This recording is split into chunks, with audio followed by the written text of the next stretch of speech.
Topic आपकी है milk intolerance. Milk intolerance का मतलब क्या कि मिल्क का डाइजेशन ठीक से नहीं हो पाना। तो बच्चों में लैक्टेज का जो सिक्रीशन होता है वो हाई अमाउंट में होता है, लेकिन जैसे जैसे आपकी एज बढ़ती जाती है, जैसे जैसे आप ग्रो करते जाते हो तो आप में लैक्टेज का सिक्रीशन कम होता जाता है। तो अगर मिल्क का अपटेक कर रहे हो, मिल्क ले रहे हो, मिल्क पी रहे हो और लैक्टेज एंजाइम प्रेजेंट है, तब तो वो ग्लूकोज और गलैक्टोज में उसका ब्रेकडाउन करा देगी लैक्टोज। ग्लूकोज चला जाएगा ग्लाइकोलाइसिस में, गलैक्टोज इंटरमीडिएट का फॉर्मेशन, ग्लाइकोलिटिक इंटरमीडिएट का फॉर्मेशन कर लेगा, यूटिलाइज कर लिया जाएगा, कंज्यूम कर लिया जाएगा। लेकिन ये तो हो गया आपका केस नॉर्मल केस में जब लैक्टेज प्रेजेंट है, लेकिन जैसे जैसे आप बड़े हो रहे हो, ग्रो कर रहे हो, तो लैक्टेज का सिक्रीशन क्या हो जाएगा, कम हो जाएगा। अब लैक्टोज जो होगा वो प्रीफर्ड फ्यूल हो जाएगा इंटेस्टाइनल माइक्रोफ्लोरा का। आपके इंटेस्टाइन में माइक्रोफ्लोरा मतलब कि इकोलाई जैसे मान लीजिए बेस्ट एग्जांपल है, तो बैक्टीरिया प्रेजेंट होंगे माइक्रोफ्लोरा और कई सारे अलग अलग बैक्टीरिया होंगे। और हमारे अंदर क्या हो गया, जैसे जैसे हम बड़े हो रहे हैं, ग्रो कर रहे हैं, तो हमारे अंदर लैक्टेज एंजाइम की डिफिशियंसी हो रही है, लैक्टेज एंजाइम कम पाया जा रहा है, ना के बराबर पाया जा रहा है। तो इस केस में हमारे पेट के अंदर जो बैक्टीरिया प्रेजेंट है उनके लिए ये प्रीफर्ड फ्यूल हो जाता है लैक्टोज। और पहला प्रेफरेंस किसको देंगे, लैक्टोज को देंगे, ग्लूकोज के बाद लैक्टोज को देंगे। ग्लूकोज प्रेजेंट है, ग्लूकोज को यूटिलाइज कर लेंगे, लेकिन ग्लूकोज नहीं तो क्या करेंगे, लैक्टोज का कंजम्पशन करने लगेंगे। और अगर ग्लूकोज लैक्टोज दोनों प्रेजेंट है तो माइक्रोफ्लोरा सबसे पहले किस पे अटैक करेंगे, लैक्टोज के ऊपर। Lactose is the preferred fuel for the microflora.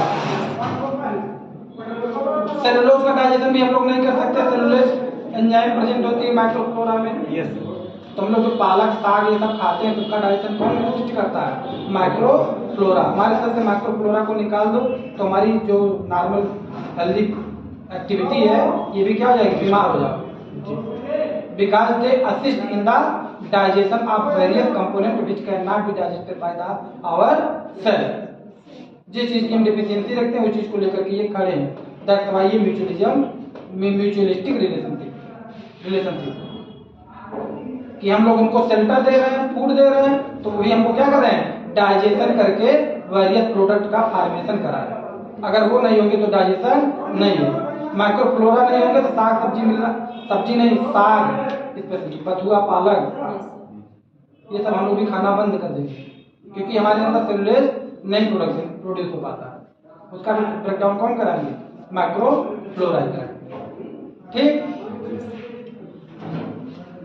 तो अब ये बाद की बात है कि इवोल्यूशन के टाइम में हम लोग में अंदर भी सेलुलोज का डाइजेशन कर सकते थे, लेकिन धीरे धीरे जैसे जैसे हम लोगों ने इवॉल्व किया तो क्या हुआ, अपेंडिक्स सेलुलोज का डाइजेशन करता था, अपेंडिक्स धीरे धीरे हम लोगों में क्या हो गया, वेस्टिजियल ऑर्गन में आ गए। आज अपेंडिक्स होता है, अपेंडिसाइटिस होता है तो काट करके निकाल देते हैं, क्योंकि उसका कोई काम नहीं। लेकिन एक समय था कि जब हम क्या फूल पत्ती खा करके जिंदा रहते थे। आज अगर वही चीज एक्टिव होता तो हम लोग क्या करते, पढ़ाई लिखाई छोड़ के क्या करते, कर्म करना छोड़ देते, जाते किसी पेड़ पर बैठ के अपना गोरिया खाते हैं, गोरिया लेकर चले जाते। समझे कि नहीं? तो कुल मिलाकर मैं इतना बताना चाह रहा हूँ कि जो इम्पोर्टेंस है माइक्रोफ्लोरा का जो हमारी बॉडी में प्रेजेंट होते हैं इंटेस्टाइन। अब जैसे जैसे आप बड़े हो रहे हो तो लैक्टेज एंजाइम नहीं पाए जा रहे थे, तो अब जो लैक्टोज दूधवा पी लिए हो तो दूधवा को डाइजेशन कौन करेगा, माइक्रोफ्लोरा करेंगे। तो माइक्रोफ्लोरा जो है वो फॉर्मेशन कराएंगे किसका, लैक्टिक एसिड का। लैक्टोज से क्या फॉर्मेशन कराएंगे, लैक्टिक एसिड का, और साथ में मीथेन गैस का और हाइड्रोजन गैस का। किसका फॉर्मेशन कराएंगे, मीथेन का और हाइड्रोजन गैस। यही मीथेन और हाइड्रोजन गैस होती वही हमारे इंटेस्टाइन में क्या करेगी, गैस्ट्रो इंटेस्टाइनल प्रॉब्लम काज करेगी, मतलब गैस तेजी से बनेगा, फूल जाएगा और डायरिया काज करेगी। क्या हो जाएगा, डायरिया हो जाएगा। जो लैक्टोज इंटॉलरेंट है उनका सुबह सुबह अगर तुमने क्या किया, पिला दिए ना सुबह सुबह दूध। नॉर्मल जो हम लोग भी अगर सुबह सुबह दूध पी रहे हैं, इसलिए कभी नहीं कहा जाता कि सुबह दूध पी लो, क्योंकि बॉडी में और कुछ तो प्रेजेंट है नहीं। अब बैक्टीरिया क्या करेगा, टूट पड़ेगा, पा जाएगा दूध, लैक्टोज पर टूट पड़ेगा और उठा क्या बनाएगा, मीथेन गैस और हाइड्रोजन गैस। ये दोनों जब बनेंगे तो आपका पेट में गुड़गुड़ गुड़गुड़ मतलब समझे कि नहीं, आवाज अपने आप कैसे हो गई ना, तो गुड़गुड़ाता रहेगा। क्या अंदर पार्टी चल रही, डीजे बज रहा है, कौन कौन शामिल है, मीथेन गैस और हाइड्रोजन। अब कॉन्सिक्वेंस क्या होगा, आपको जीआई प्रॉब्लम होगी और डायरिया होगा। इसीलिए कभी कहा जाता खाली पेट दूध नहीं पीना, जब कुछ खा रही है तब पीजिए। ठीक, अब आपका मान लीजिए कि ब्रेकडाउन करा दिए ये जीआई प्रॉब्लम, काज हुआ इंटेस्टाइनल माइक्रोफ्लोरा, इसीलिए लैक्टोज को इंटॉलरेंट होते हैं, वो कभी भी दूध पीते ही नहीं है। अगर आपको भी लैक्टोज इंटॉलरेंस है, आप लैक्टोज का डाइजेशन नहीं कर सकते, तो आप दूध मत पीजिए। तो क्या करेगा, आपको नुकसान करेगा, डायरिया का करा देगा, और डायरिया होगा तो मौत भी हो सकती है, लास्ट स्टेज होती है।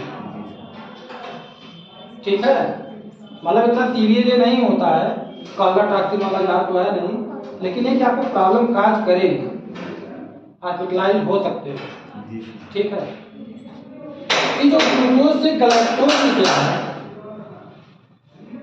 अरे लैक्टोज से जो गलैक्टोज निकला है, इस गलैक्टोज को गलैक्टोसिल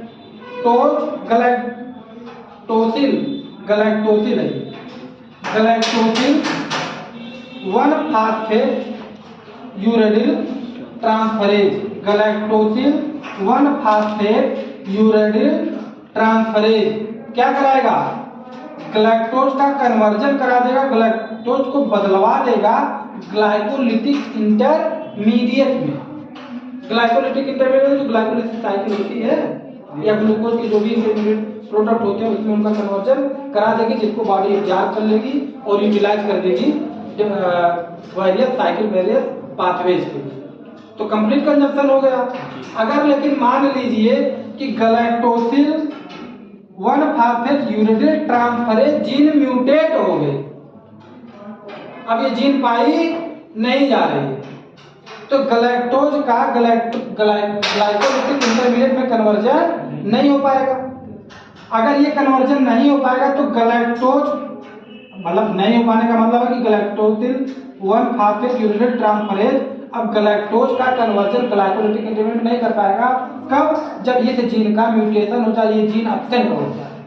जब ये जीन एब्सेंट हो जाएगी तो ग्लाइकोलिटिक इंटरमीडिएट तो बदलेगा नहीं ग्लैक्टोज। अब ग्लैक्टोज किसमें बदल जाएगा अगर ये म्यूटेट कर गई ये जीन, कौन जीन, ग्लाइक्टोसिल 1-फास्फेट यूरिडिल ट्रांसफरेज अगर ये म्यूटेट कर गई तो गलैक्टोज ग्लाइकोलिटिक इंटरमीडिएट में बदलेगा नहीं, ये बदल जाएगा किसमें, अब ये बदल जाएगा किसमें, गलैक्टिडाल में। किसमें बदल जाएगा, अरे भैया ग्लाइकोलिटिक इंटरमीडिएट गलैक्टोज मेटाबॉलिज्म करा दे, मेटाबॉलाइज कब, जब गलैक्टोसिल 1-फास्फेट यूरिडिल ट्रांसफरेज प्रेजेंट है। अगर ये एब्सेंट हो गया तो गलैक्टोज का कन्वर्जन नहीं होगा, गलैक्टोज का मेटाबॉलाइजेशन नहीं हो पाएगा। गलैक्टोज का मेटाबॉलाइजेशन अगर नहीं हो पाएगा तो गलैक्टोज कन्वर्ट हो जाए किसमें, गलैक्टिडाल में। किसमें कन्वर्ट हो जाएगा, गलैक्टिडाल में। और यही गलैक्टिडाल जो होगा ये इकट्ठा होता रहेगा, आंख की जो ये प्यूपिल होती है इसके ऊपर क्या होता रहेगा, इकट्ठा होता रहेगा, क्लाउडी आई हो जाएगी। आई कहीं आंख कैसी हो जाएगी, आंख आपकी कैसी हो जाएगी, क्लाउडी, बादली। और इकट्ठा होते होते क्या कर देगा, मोतिया बिंद काज कर देगा। क्या काज कर देगा, मोतिया बिंद काज कर देगा। तो गलैक्टोसिल 1-फास्फेट यूरिडिल ट्रांसफरेज अगर म्यूटेट हो गया और आपने लैक्टोज दूध पिया हुआ है तो आपको क्या होगा, मोतिया बिंद का ट्रैक्ट काज होगा। ठीक है, समझ में आएगी नहीं बात। अगर ये एंजाइम प्रेजेंट है तो ग्लाइकोलिटिक इंटरमीडिएट ग्लैक्टोज का मेटाबॉलिज्म हो जाएगा। अगर ये एंजाइम एब्सेंट हो गई, गैलेक्टोज ट्रांसफरेज, तो गैलेक्टोज कन्वर्ट हो जाएगा किसमें, गैलेक्टिटाल में, और ये गैलेक्टिटाल होगा इकट्ठा होता रहेगा आई में, तो ये क्या कार्य करेगा, मोतिया बिंदु। अब आप लोगों ने करके वही यूज कर दिया जाता है।